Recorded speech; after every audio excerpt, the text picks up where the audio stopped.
Bon dia! Bé, en aquesta sessió el que anem a treballar és la comprensió oral. En concret, anem a escoltar la rondalla de la favera. I la podreu escoltar 2 vegades. Així que us deixe escoltant la rondalla. Comprensió oral, la rondalla, la favera. Una vegada hi havia 3 germans que eren molt pobres. Veient que al poble no hi havia manera de mantenir-s'hi, van determinar d'anar-se'n a provar fortuna. Van marxar tots 3 per un camí i quan feia temps que caminaven van veure un cau de formigues. El germà gran i el mitjà, instintivament, van agafar un grapat de terra i es van posar al peu del cau a veure com ho havien de fer per tapar-lo.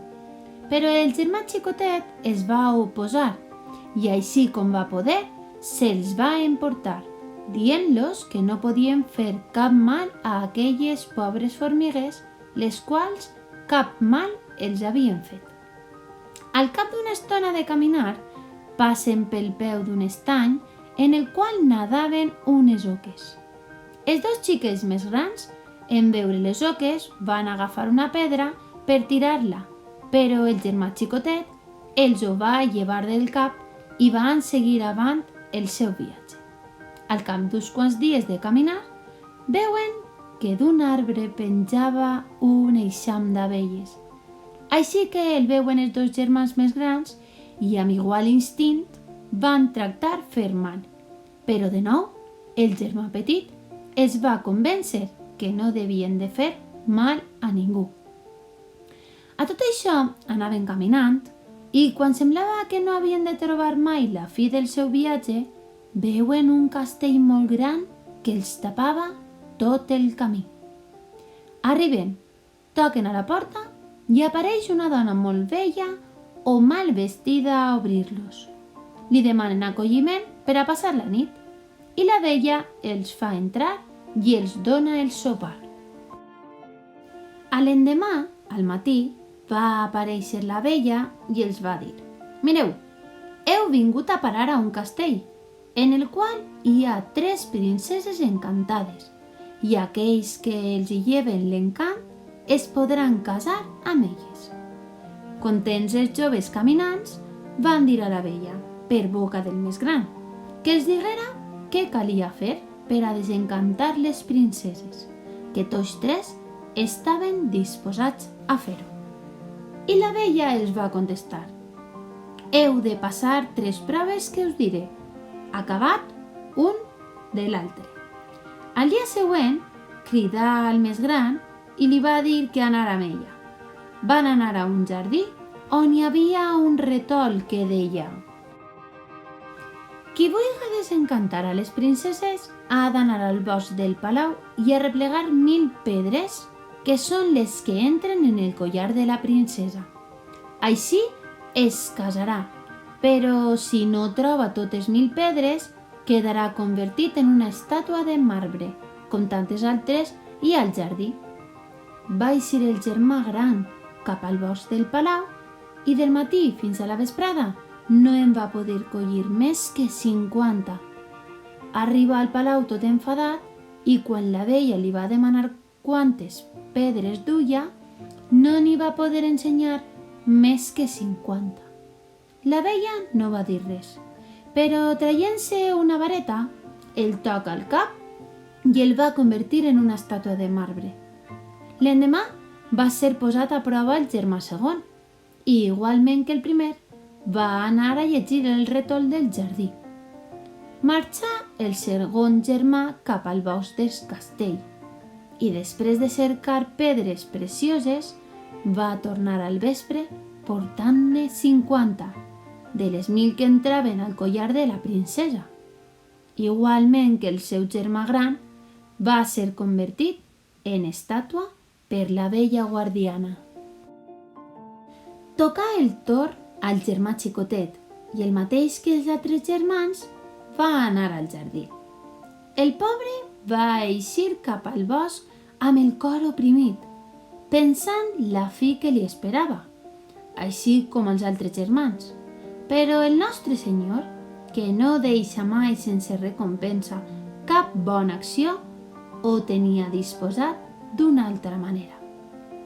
Mentre estava plorant amb desconsol, arriba amb tota la pressa que calia el rei de les formigues, d'aquell cau de formigues que havien trobat pel camí els tres germans. «De què plores, xiquet?», li va preguntar. «De què voleu que plore? De la meua desventura. Figureu-vos que he de trobar 1000 pedres precioses que entraven en el collar d'una princesa, o si no, em convertiran en una estàtua. Doncs mira, jo et trauré del compromís», va dir el rei de les formigues. Cridà els seus súbdits, compareixen a mils, i al cap de ben poca estona el xiquet tenia al seu poder les 1000 pedres del collar de la princesa. Aquella recompensa va obtenir de no haver permès que els seus germans inquietessin les formigues d'aquell cau que trobaren pel camí. Se'n va anar cap al palau i ja va trobar la vella que l'esperava. «A veure, quantes pedres precioses portes?», li va demanar. «Vos mateixa ho podreu veure. Teniu», i va abocar tota una mocadorada. La vella les va contar, i just havien 1000. Es va posar molt contenta i li digué: «Molt bé, molt bé. A veure si et sabràs sortir de les altres proves que et posaré. Mira, com a segona prova, has d'anar al jardí i trobaràs un estany. Dins d'aquell estany hi va caure un dia una clau que ens fa falta per al desencantament de la princesa». El pobre noi no va dir res, però se'n va anar trist cap al jardí.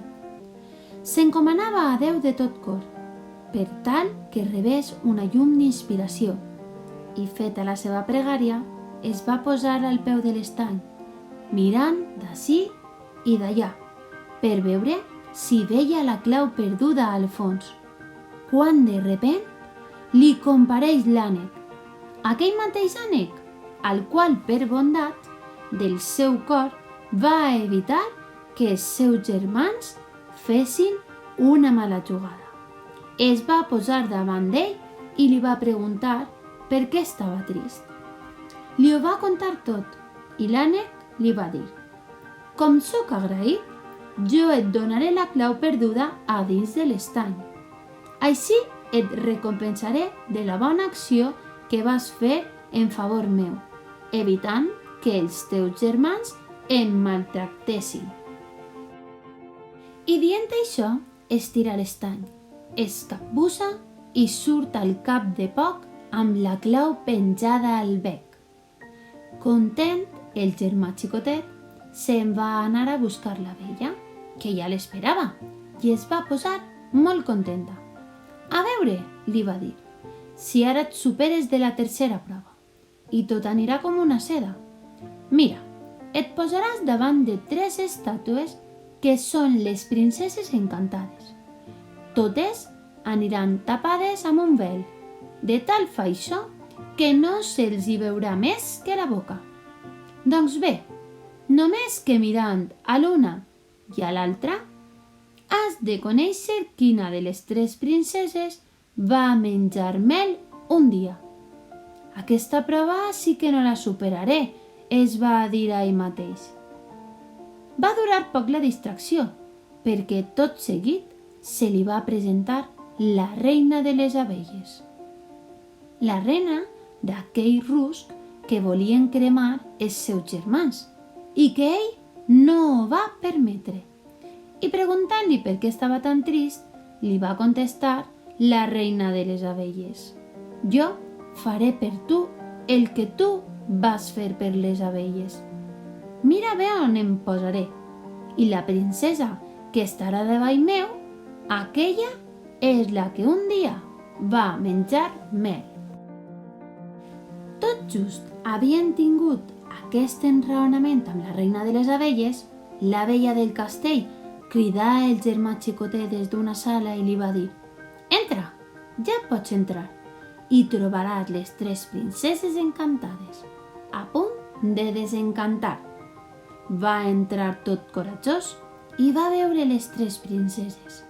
Les va mirar a totes 3 per a fer el paperot, però va veure que la reina de les abelles volava damunt del cap d'una de les princeses i va dir tot resolt: Aquesta és la princesa que un dia va menjar mel.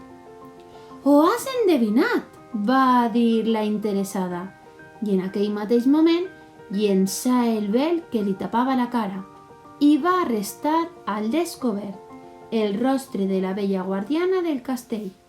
Però una vegada s'hagué tret el vel, aquella cara vella i arrugada es torna una cara jove i resplendent. I els vestits pobres que portava? Uns vestits de seda que enlluernaven de mirar. Amb la vareta que sempre duia a la mà, va anar tocant les altres princeses i aparegueren amb una cara tan bonica com la d'ella mateixa. Desencantades que foren totes 3 princeses, la més guapa de totes pica de mans i tot el que hi havia al castell es va desencantar. Aquelles estàtues de marbre es convertiren en joves i tot el castell es cobrí de flors i de càntics d'ocells. El més petit dels 3 germans es casà amb la princesa que era la senyora del castell i els altres 2 es casaren amb les altres 2 i se n'anaren a uns altres castells i tots van viure feliços molts anys.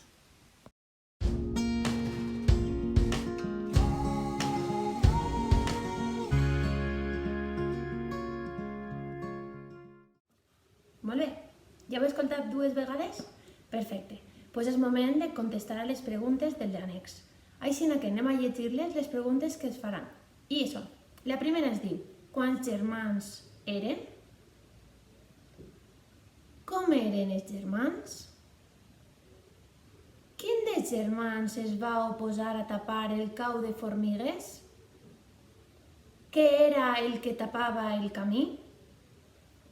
Qui va aparèixer al tocar a la porta del castell? Quantes proves deuen passar? Qui va ser el primer dels 3 germans en fer les proves?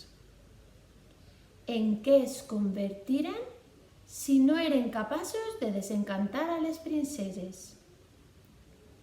Què va caure dins de l'estany i ha de recuperar el germà xicotet com a segona prova?